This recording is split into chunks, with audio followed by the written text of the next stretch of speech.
All right, thanks for logging in, everyone. Get started in just a second. All right, welcome to the Q3 2022 VECKTA webinar. As I'm sure many of you are aware, it's been a wild summer in the energy world, from our now seemingly annual energy crunch here in California to the growing energy crisis in Europe due to the Russia-Ukraine conflict, and the landmark legislation with the Inflation Reduction Act passing just last month. We're excited to host another informative session on a topic that is being discussed in boardrooms and strategy sessions across the globe.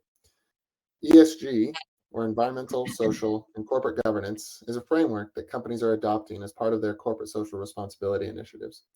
Within the environmental aspect of ESG, energy and decarbonization of energy play a critical role.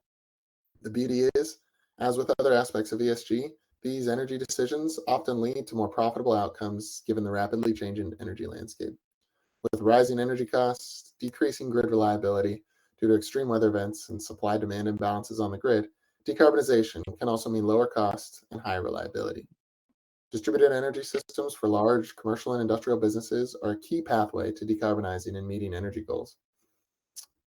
In the session, we'll discuss ESG and the evolution of this framework over the last decade, scopes 1, 2, and 3 emissions, why ESG matters, energy's role within ESG strategies, and how you can take action. I'm now really excited to introduce our two panelists. First, we have Greg Strife. Greg started his career covering the energy and power sector as an investment banker at Merrill Lynch. With a passion for environmental issues, he went on to work for companies focused on sustainability and the energy transition. He founded ESGX, the ESG transition company, in 2021 with the intent of helping often underserved small and mid-sized businesses achieve their environmental, social, and governance goals and make the world a more sustainable place. And then we have Kevin Massey. As co-founder of Torque, he's focused their work in the real estate sector, including providing branding and messaging that integrates the growing need for property owners and developers to also communicate their environmental, social, and governance initiatives with all stakeholder communications. Every client is at a different point along their ESG and overall brand journey. They look at the spectrum of digital and traditional marketing media to market commercial office, multifamily, mixed use, and other types of properties, as well as for the real estate corporate brand development. They also serve companies that serve the built environment, from architecture to building materials to energy to property technology companies. Torque uses a strategic planning process that identifies building stories and creative marketing opportunities, including the communication of ESG, cultural and local community priorities of their clients. They study the needs of many stakeholders, including investors, owners, tenants, brokers, local organizations, and institutions to create active, vibrant, and engaging property brands and experiences. Thank you both, Greg and Kevin, for taking time out of your day to join me. Super excited to have you.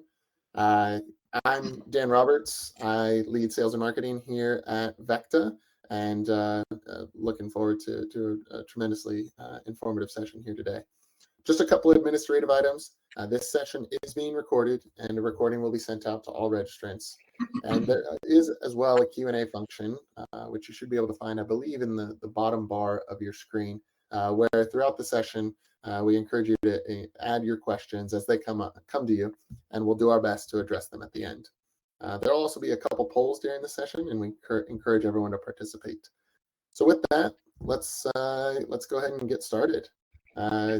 Maybe to kick things off, Greg, if you want to start, maybe tell us a little bit about ESGX and your role and why you started the company. Sure. My name is Greg Strife. Thank you for the introduction, and great to be here today alongside Kevin.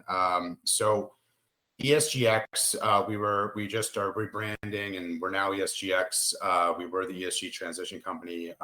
We're still sort of both, but ESGX is essentially does a few different things, but we're able to really help either control and own and help people navigate the entirety of their ESG journey, as well as sort of compartmentalized aspects of the journey. The way that we think about the journey is we think there's 3 distinct stages to a journey. There's the sort of the expertise function where you need to sort of baseline assess and get into the details around take stock of where things stand and sort of assess options. And then there's the exchange part of the journey, and that's the wrench journey. That's the actual implementation.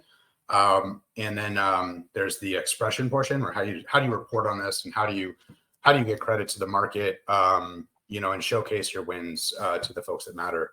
Our exchange portion is core to our brand.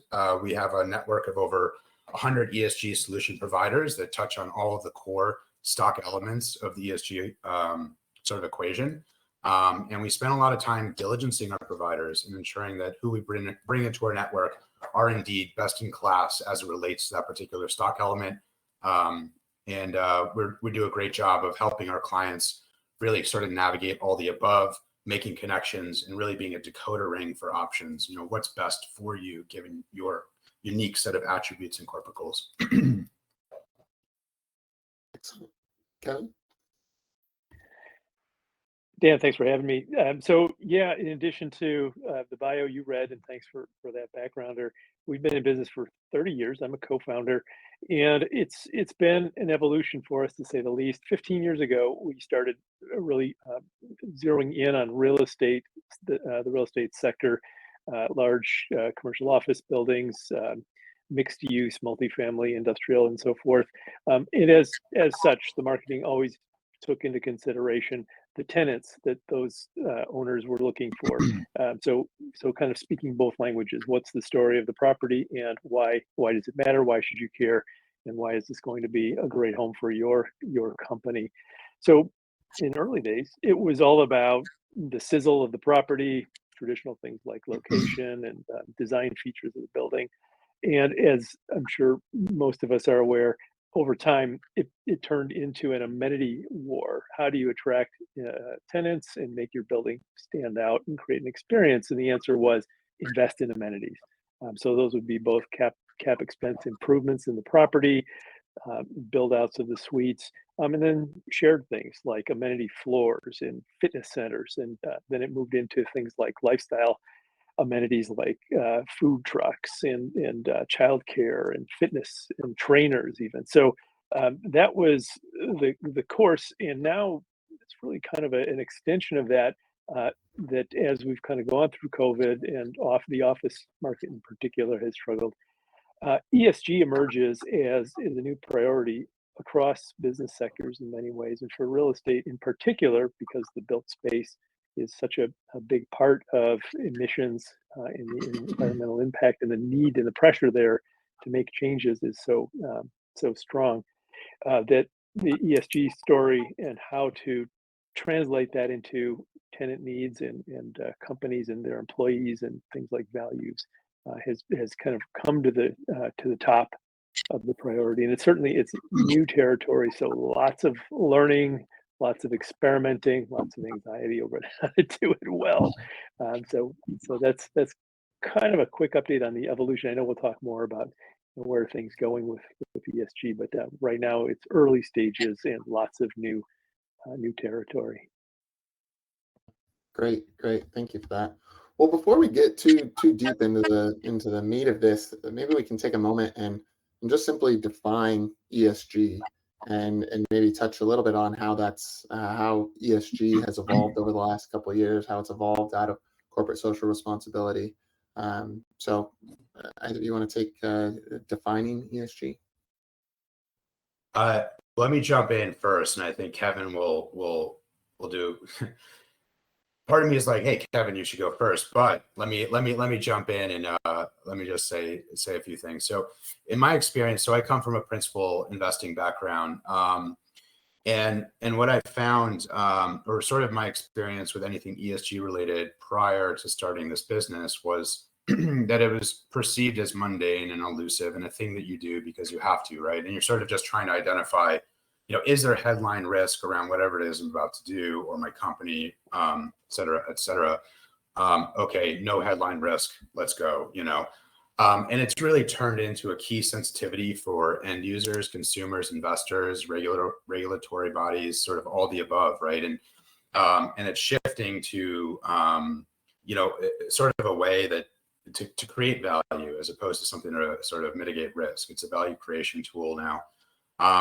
The universe has been very fragmented. ESG solutions have been around forever. I mean, they're not new concepts. Most of them aren't new concepts. And so it's really, sort of making sense of how do you sort of navigate the ESG journey, and how do you navigate a very fragmented world of options, and who do you trust, and which levers do you pull, and what's the cadence that you do that? How do you prioritize and think about them in a chronological way, if at all?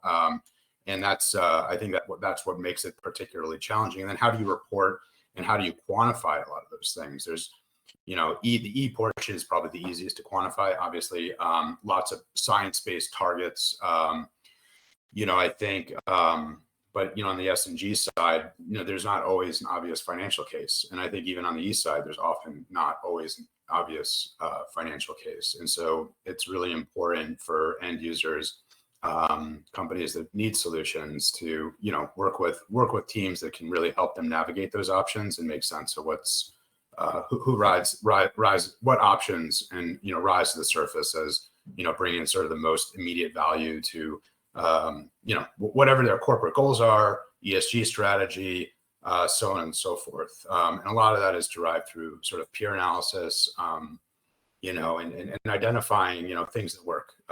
So it's quickly becoming something that's less elusive, more bankable, and I think that's really exciting. And I think one of the really exciting things about our company and getting into the space is that we're helping navigate that and sort of invent that and help people make sense of that. And there's lots of connections that still need to happen, and we spend every day, all day, making those connections for our clients, and it's really exciting. There's a lot of shared learning that happens through that, but it's an evolving process and exciting. So I think that's a great overview, Greg. And in addition to that, as it's evolving, I think it's also interpretive. So it's tempting to say, okay, E, what falls under environment, and those are quantifiable and well understood, especially in the built space. But what belongs under the social section, and that becomes a little more interpretive. It could be inwardly facing. How do we do good for the well-being of occupants within a building or within a company? Or it can be flipped around. How is the company a good corporate citizen and bringing value to the community, right? Becoming part of the community. And there are just many, many ways. And this is where it becomes a creative effort to characterize these things as part of the social response to the community. And then under the governance side, which is where we pay attention for communication and brand building and messaging and so forth, how do you tell that? How do you communicate that through the traditional media, through the mission and vision statements, through the actions of the organization and the people who are involved, who are actually on the at the ground level, who can make a difference day to day, participating and being involved. So there's a lot of interpretation. There's a lot of characterization in terms of how that's told through media, and then certainly not least is a lot of ways to make these things engaging and exciting, and keep people informed over time, not just reporting, but letting them know progress and giving them reasons to be excited about what's being done. I completely agree with that. I think Greg, you touched on it. It's no longer risk mitigation, but these are exciting initiatives. These are things that you want to be able to shout out to the market and let them know what you're working on. Well, so while the social and governance parts of ESG are definitely critically important for the bulk of this session, we'll focus on the E, the environmental side of things. And I'm sure a lot of people on this session have heard about scopes 1, 2, and 3 emissions. Scope 1 being emissions that you self-generate as an organization. So whether that be through burning fossil fuels in transportation or on-site gas boilers or furnaces or any number of other fossil fuel burning burning activities on site. Scope 2 emissions being emissions that are created in the process of generating the electricity that you're consuming from the grid, or in Scope 3 emissions, which are either your supply chain, so the materials that you're bringing into your organization, emissions generated in the production of those materials, or any downstream effects, so the carbon emissions generated from the usage of your product. So wanted to define those because we commonly hear about those, but Greg, what are some of the other aspects that fall within the E of ESG outside of purely these Scope 1 and 2 and 3 emissions that are more commonly associated with energy, and we'll get more into that in a little bit. But what are some of the other things outside of that? That are relevant to the energy portion, or just all ESG? Outside of energy, yeah, just within the environmental aspects. Yeah. I mean, it really runs the gamut, and I think, like, and I'll go through a few examples, but I think it's you can't, the environmental portion ESG, like, to have a discussion, like, compartmentalizing, to have parameters around how do we want to navigate something that's elusive, complex, and sort of still evolving, very much an alphabet soup, is 100% right. But I do want to also just point out, though, that you can't really separate these things. You can back solve for E using G, right? S and S, right? So ES and G is just as much GS and E as it is, right, the other way around.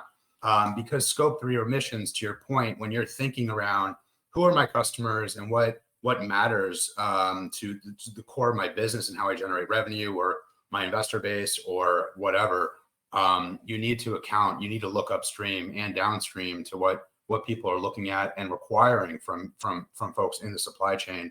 And so to that end, and that runs the gamut from everything from, energy and emissions to waste reduction to a number of other things. So under the E portion, I feel like some of the core elements are lighting, right?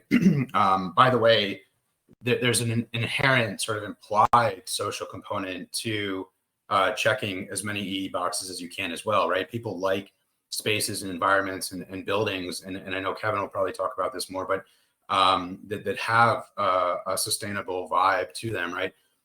So lighting is critical, right? You step away from a window, and once you're about 10 feet away, you've lost all access to ambient light that's generated from the outside, and now you're just running off whatever you've got in building, incandescents or LEDs, but the type of LEDs that you have matter.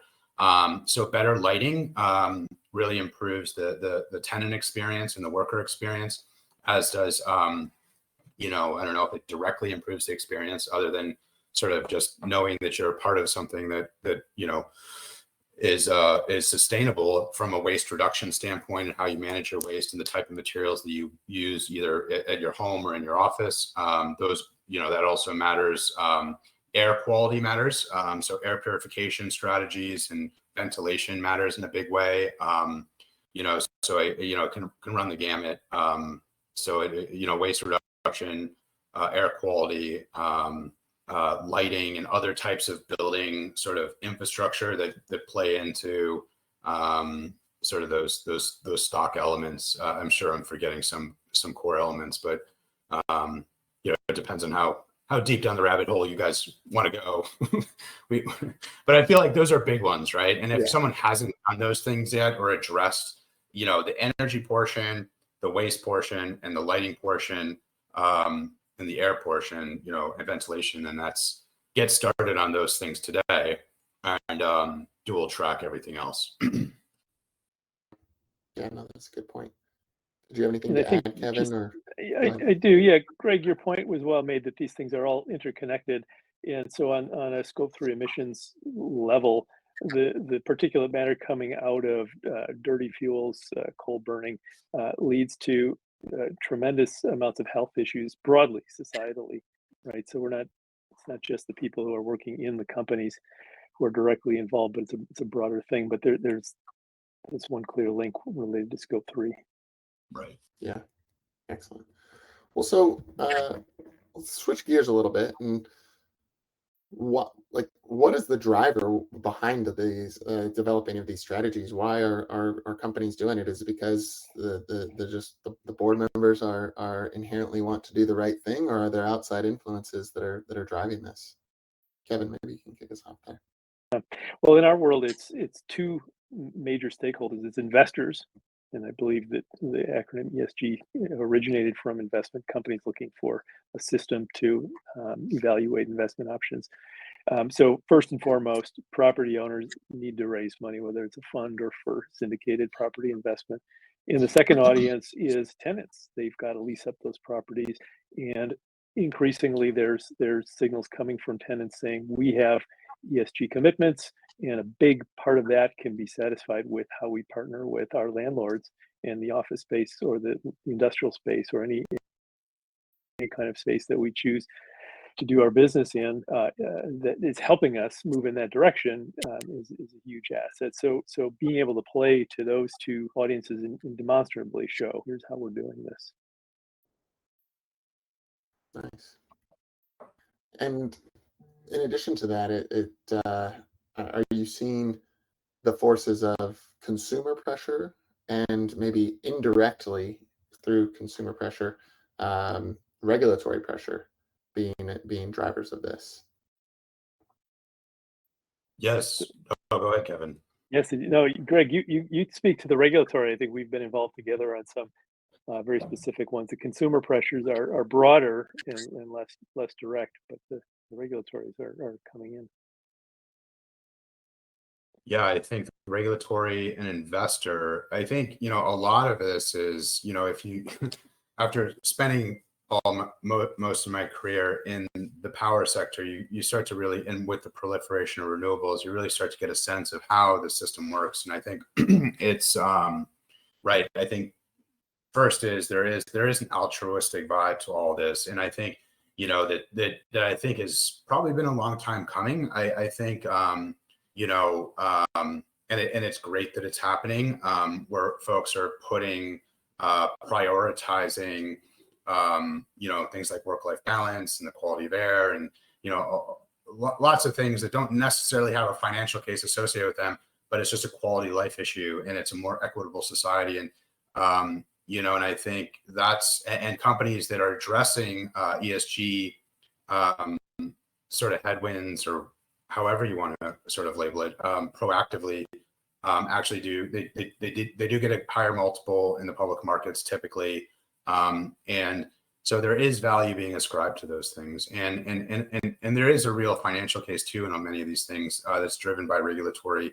Sometimes regulatory things can be, there's local laws, right, where if you're not sort of paring back or reducing the amount of emissions that you are emitting into the atmosphere, you'll be subject to fines. And so there is just a financial case there, right, because you're going to avoid the fines. But there's also incentives and rebates and lots of things that are available both by local governments and federal government to incentivize new build and incentivize the adoption of ESG initiatives, particularly on the environmental side. And then I think you see a lot of, if you look at kind of the smart money and sort of the bigger funds, the institutional funds, BlackRock really made a huge precedent, right? I guess that was in 2018 at this point.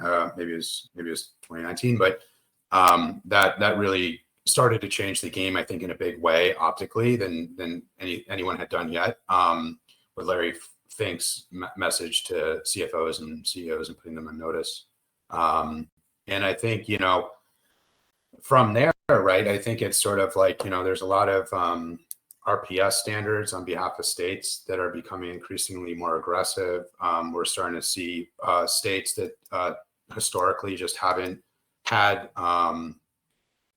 kind of the regime in place to support renewable energy new build changing, and new markets are opening.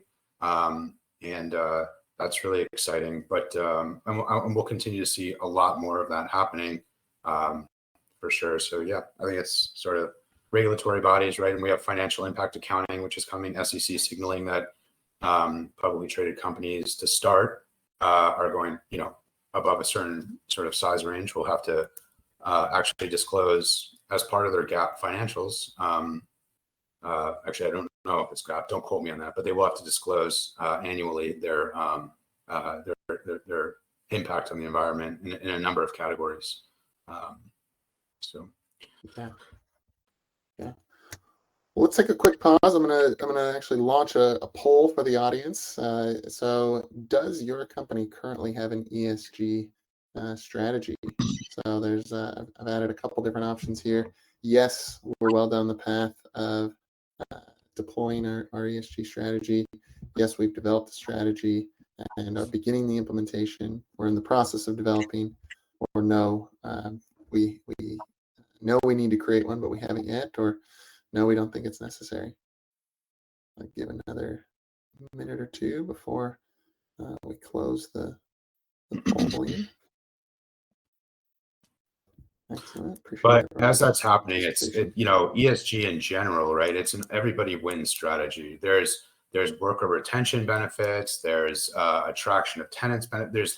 There's not always an obvious tangible financial case like in the true sort of A plus B equals C sense, but there is a growing degree of like evidence and data supporting the impact that it has on sort of all the different stakeholders surrounding a business entity as these things are implemented.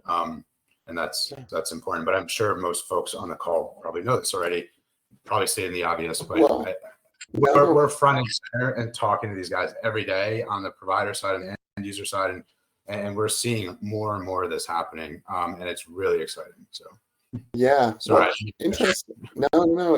Interestingly, I'd say well over half either do not have one and know that they need to create one, or just simply don't have one and don't feel the need to create one. So I was actually debating whether to have that poll before or after this next question, because I figured there would be more people that had them. But I guess that feeds nicely into the next discussion, which is, what's the risk of not having an ESG strategy?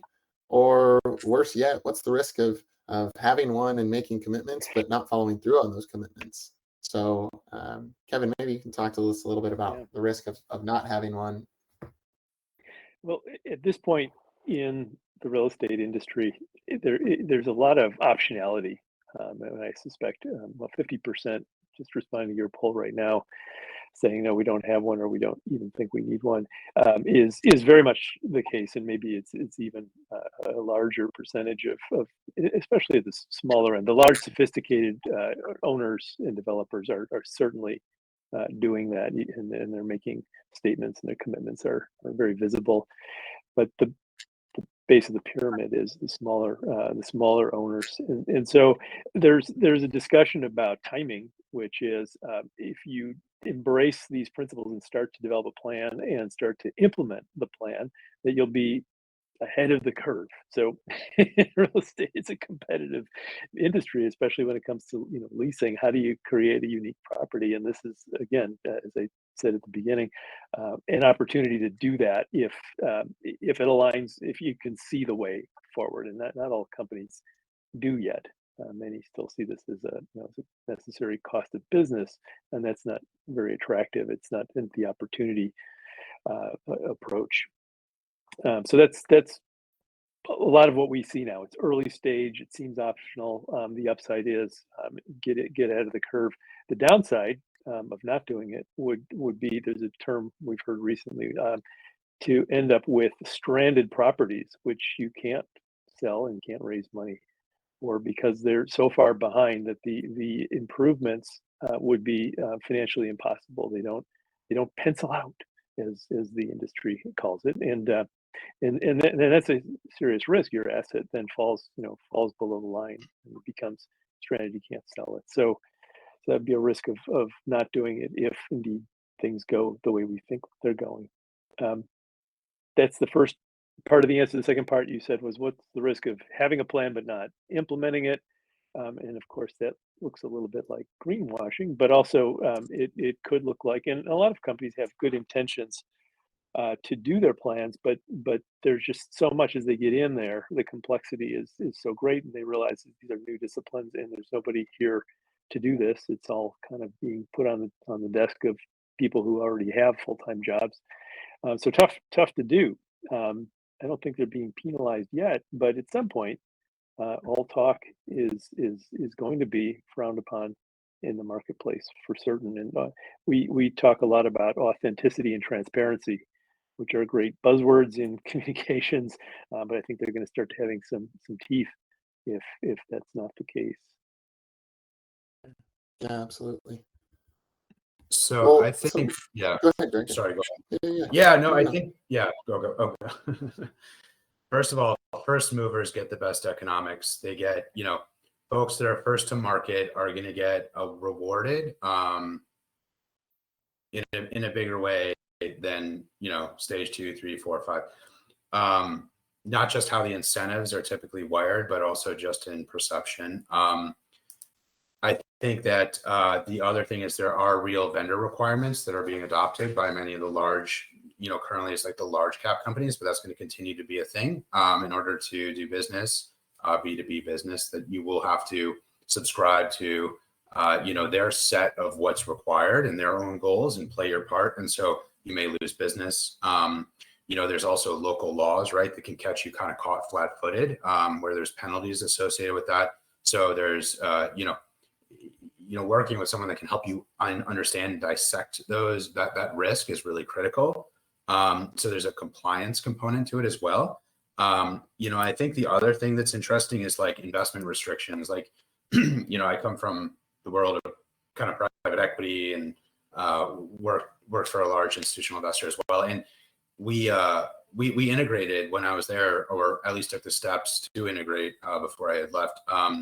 Investment restrictions for the pension fund that would have board removal strategies and other strategies to disinvest from businesses if they were not proactively addressing ESG concerns as identified, sort of pillars as identified by the pension fund.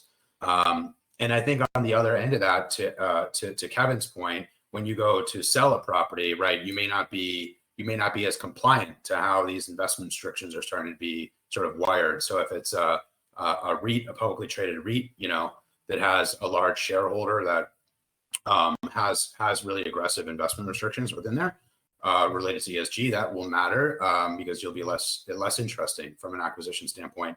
And I think the last thing is just the CSR scores, right? I think, more and more like, well, first of all of the rating agencies, credit rating agencies are now integrating, how ESG compliant and sort of proactive is a business being as they define kind of the risk profile of a company. And so that's important too. There's a direct there is increasingly more a direct correlation to your own hurdle rate and your cost of capital. Which obviously affects you doing business in a big way. And the final thing is your CSR score. More and more businesses, like there is a lot of businesses out there right now that are applying CSR scores and ESG scores to companies, mostly public. But that's going to change, and it's really, you don't want to be perceived as an industry laggard.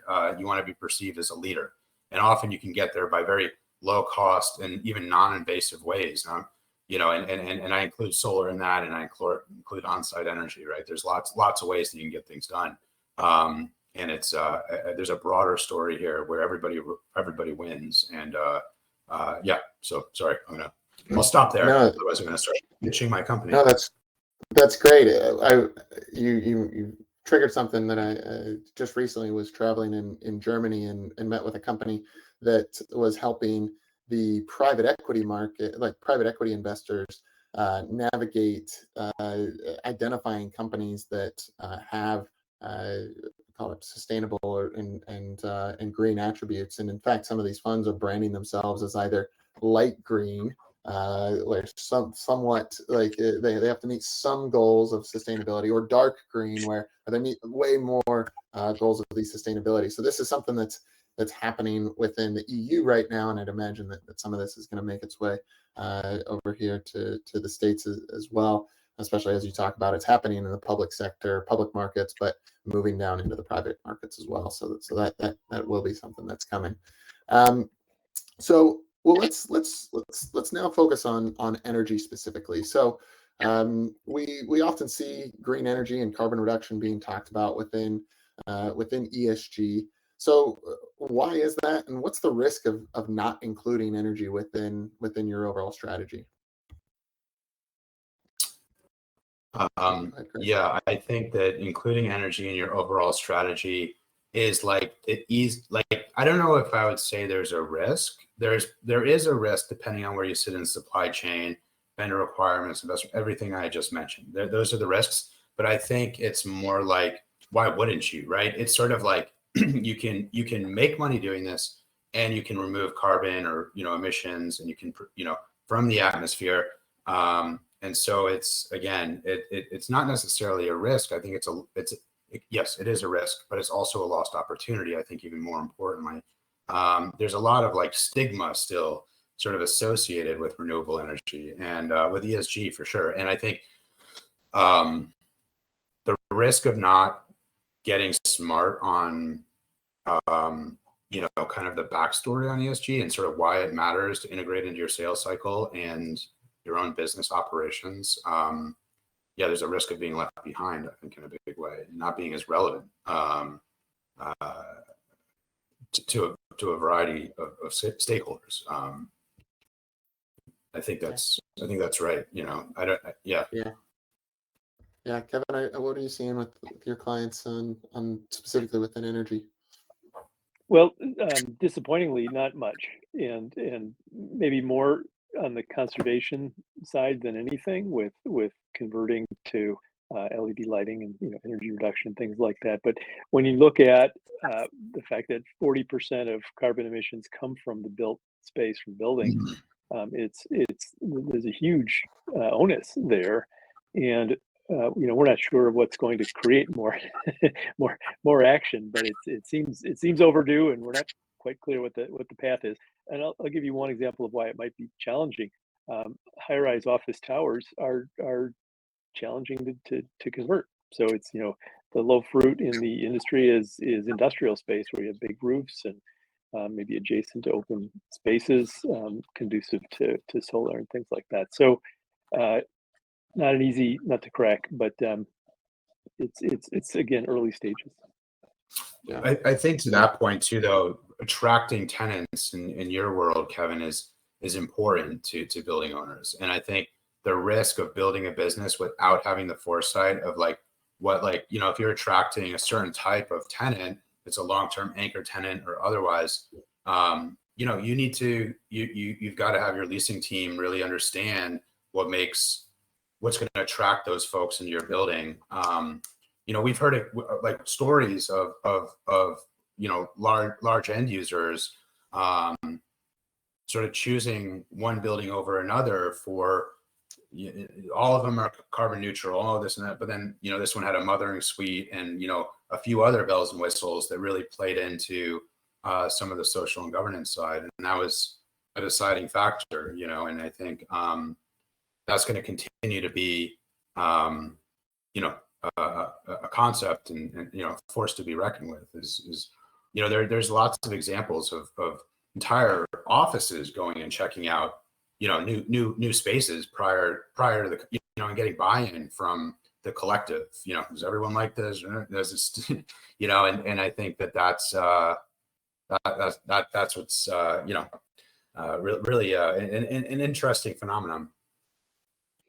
Well, yeah, I think you're exactly right with mentioning brokers or needing to see the imperative in leasing. And you're talking about brokers there specifically, right? These are the people who are either advising their clients or they're expressing the value prop of the building, and that's an area for us to do work. How do you convert the ownership story into one that is palatable and bite-sizable to brokers that they can then bring to the table? And just one other point is, you don't need to own your own building to sort of flex on the environmental side, right? Like you can do, there's so many levers that you can pull. There's virtual PPAs, there's things within there, or you can subscribe, right, to a community solar program. And although you're not necessarily getting the green benefits, you're directly promoting the adoption of renewable energy sources within your community. And those, going back to the incentives and rebates that we talked about earlier, those incentives and rebates, you're essentially saying, I'm going to, as an end user that needs power, I'm going to do my part on the other end of this to make sure that those incentives and rebates are available to solar developers and on-site energy system, renewable energy systems to be installed and implemented. Yeah, we're seeing it already on firms that don't own the building that they're in, and there are, to your point, even if the building owner isn't on board, there are still options, whether that be deploying a standalone battery system to either mitigate demand charges or do load shifting for companies that are on time of use rates, which leads into a key piece that I did want to make sure we touch on. So really, companies broadly have 5 options when it comes to electricity usage. So we can touch on the advantages and disadvantages of each of them, but say first and foremost, efficiency, and within efficiency, like don't use energy or eliminate or reduce the use of energy would fall into that efficiency bucket.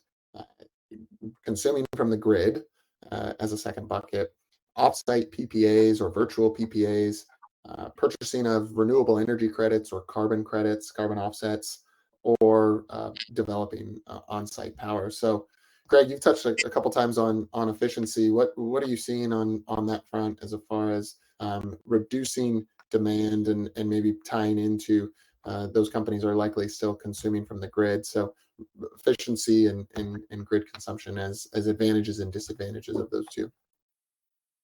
Right. So I think, step one is, take stock of what's under the hood currently. Where can you make some change outs?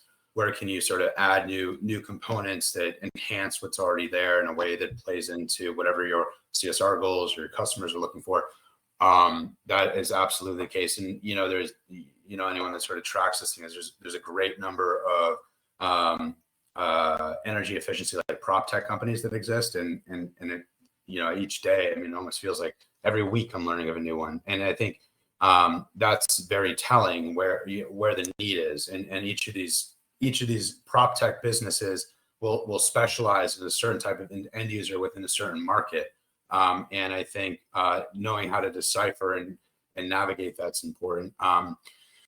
But yeah, so step one is lowering your own emissions. And a lot of times you don't need to do big infrastructure changes within the building. You can do low level stuff that goes a long way, right? Keep these doors closed, let's change these mechanical windows and non-mechanical, not in the entire building, but maybe some of the window skins, there's duct sealants. These are low cost things that make a ton of sense and will save you money, even outside of the whole ESG thing. It's just, and then on the other end of things, and there's lots of like synthetic commodities and options out there that exist. And to the extent that you don't own your building, but maybe you pay the electricity bill, right, you should look into options there. On the rec side, I think buying carbon offsets is like,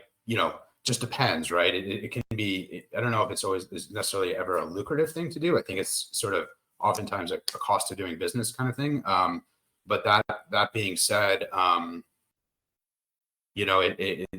best option, right, is, sorry, I'm kind of jumping ahead here. So I'm gonna pause and then I don't know. Did I answer your question, Dan? Yeah, I think so. I think if we look at the grid as a standalone, like that's the status quo for the vast majority of companies out there, right? Is consuming from the grid, and I think one of the things that we've seen from a grid perspective, advantages is it's the status quo. It's easy. You've got a meter. You flip the lights on. You turn your machinery on. You get a bill every month. You don't have to make big capital expenditure. It's an OpEx expense. So it's easy. Some of the downsides, right, is we've seen a pretty dramatic increase over the last 20 years of major grid outages across the U.S. We're going to see it over the next couple of days down in Florida as the hurricane makes landfall, and so there's the fragility of the grid, and then not being able to control the carbon intensity. There's certainly places like I would say Washington, the state of Washington being one of the best with hydropower being some of the cleanest grid mix or carbon intensity of the grid. But there are many other states that they're still very heavy users of coal. And if you're a business located in that particular state, it's going to be difficult if you continue to consume from the grid to reduce your carbon emissions. Right. Kevin, have you heard anything like on the renewable energy credits or carbon offsets or buying into offsite PPAs? Those are relatively easy and approachable, although the prices can be relatively volatile. But any discussions around, especially maybe on the consumer side, them looking at those? Oh, we may have lost you for a second. Maybe on the consumer side of consumers seeing through that and not seeing any sort of what I hear in the market of additionality and companies wanting to make sure that they are building something net new. Does that come up in any of your conversations? I think I'm going to defer this one to Greg because it's one of the more technical layers, and again, a place where creativity as well as knowledgeability come into play. So for us, quick answer: it doesn't come up because I think it's a little bit elusive and intangible, and so difficult to coordinate. But Greg, you've done a lot of work putting together packages that combine some of those options. Maybe you can talk a little further. Yeah, that's a good point. So I think we can get involved with real estate developer and owners at any stage of the development and ownership cycle and identify levers that you can pull. I think things to do, and I think it's interesting because we're actually sort of doing a lot of work with not like traditional build and own for 30 years sort of develop real estate companies, but more on the development side with kind of a shorter time horizon before flipping it to, a REIT or an anchor tenant. And I think, they want to, a lot of these types of companies want to, investors, if you want to call them that, want to understand, going into that, what are all the ways that we can design this building and integrate into the building design as many bells and whistles as possible to, have the lowest carbon emission. And they're also including into that, on-site energy options as well. So I think there's lots of examples. I know that, there's a property that I recently came across in Austin called River South, which is, as I've put it, tricked out. It's got a ton of, in-building energy efficiency, smart building, just kind of infrastructure and technology sort of integrated within, already wired into it. But it's not the type of building that could support necessarily a large on-site energy system. Yeah. What are you seeing in your conversations of especially more on the large commercial or industrial side of things of companies looking at on-site energy? Sorry, can you repeat? So the first part of that was for large commercial and industrial businesses. Have you noticed a growing or stagnant appetite for developing on-site energy? Oh, absolutely growing. Before I started this company, part of the reason I started was that already 50% of the car manufacturers that we were talking to in the Midwest were saying, all right, we get it. This is not a capital investment. This is like a cost of doing business, right? And I think that trend continues. And by the way, it is actually, you can still make money doing this, but it is in a sense, it is a cost of doing business for a lot of manufacturers and large C&I. Well, I don't know if that constitutes C&I. You're asking about C&I, and I think on the commercial side, it really depends. Warehouses, they don't use a ton of power, but they're interested in learning more. What can I do on site? They want to evaluate it. and see the benefits. To the extent they're big energy users, whether they're manufacturing or not inside the building, yeah, they absolutely are. Even in Oklahoma, Tennessee, some of these states that historically just haven't had really great incentives in place for the adoption of renewables. There's lots of companies that want to explore it and figure out a way to make it work. I think more and more we're seeing ESG professionals coming over the top from financial professionals, and where returns are secondary to meeting a certain set of corporate goals that are sustainable. Yeah, absolutely.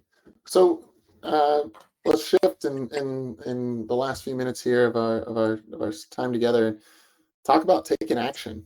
There's a lot of companies out there that are making plans and putting out commitments, and some of the leading companies are actually taking action, and others are trying to figure out how to do it. So how can companies develop an energy transition strategy and actually execute on that strategy? Greg, I'll give you an opportunity. No, go ahead, Kevin.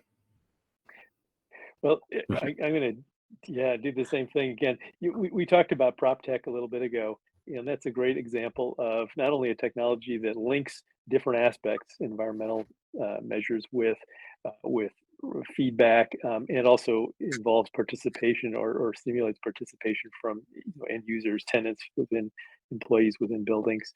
But it's also, I think, it speaks to how you can take these things on manageably. Again, the problem at the early stage is looking at this enormous and complex landscape. How do you know which are the things that are most worth investing in now? And Greg, you talk a lot about looking at the financially most accessible ones, the most bankable ones, even with a return. So that would tend to put them at the top of the list. But then pick, right? Just select a handful that can be done and done well, and think of that as a toehold. And so this, again, I'm translating this the way we might in a communication. Why did we pick these 3 initiatives? Well, because we knew it could be successful. They fit our culture. We could do them. And from there, we could look to the next level and talk about how to further progress in our ESG journey. So we're huge advocates of making it manageable to start. Yeah, I think that if you haven't started an ESG journey and there's a blank slate there, you really need to probably sort of like, you can always dual track things, I think, when it comes to ESG, right? It's sort of like there's going to be obvious things when an expert comes in, and perhaps the end user that hasn't started the journey already is aware of, if not all things, probably some of the obvious things, right? And so kind of, what we do a lot of like education when we connect with end users, companies that need solutions. Oftentimes we're reaching out to them to begin with, because we know that they need to be doing something.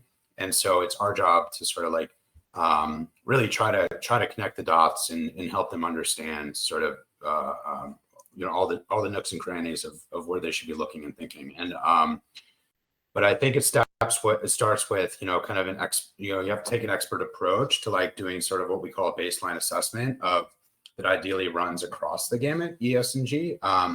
And for some types of company, it depends on the type of company and how you're structured and what you look like. But it could be easier. Sometimes it can be an easy review. Sometimes it involves on-site visits and kind of you own property and really got to get into the weeds. But yeah, taking stock of everything. And I think in tandem that the approach that we take, which I think is really differentiated from other people in the market, is we want to help. We take like kind of the principles of principal investing and apply that to activating an end user's ESG strategy. So we want to understand, as we make recommendations that in their own right, yes, stand up and make sense, we want to make sure that you also, as an end user, have confidence in moving forward in those recommendations. So we spend a lot of time with our clients building a narrative or an analysis of sort of the surrounding market. What are your peers doing?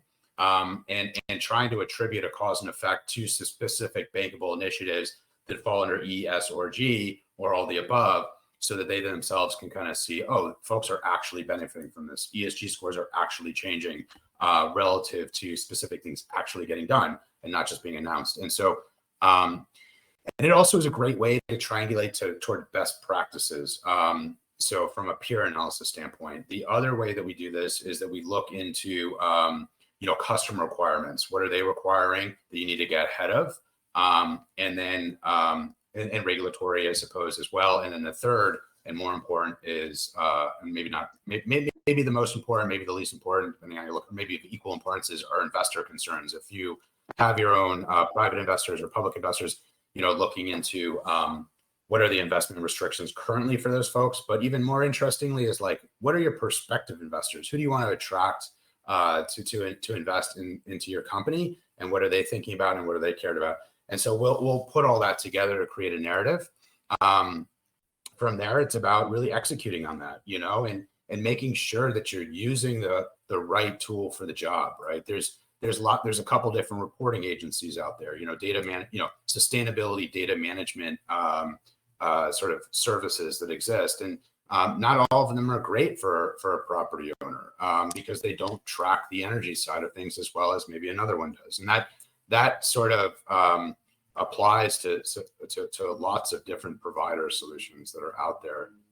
So navigating, sort of like ESG is complicated, right? And you want someone to come in that's not equally complicated, someone that can come in and really be a decoder ring and solve that stuff for you, make connections for you.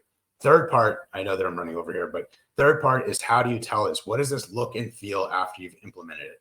And that is probably the most exciting and funnest part of what we do, is, giving people visibility into like how you're going to be perceived on, and how this is going to feel. And that's the three. So, yep. Yeah. We're seeing that.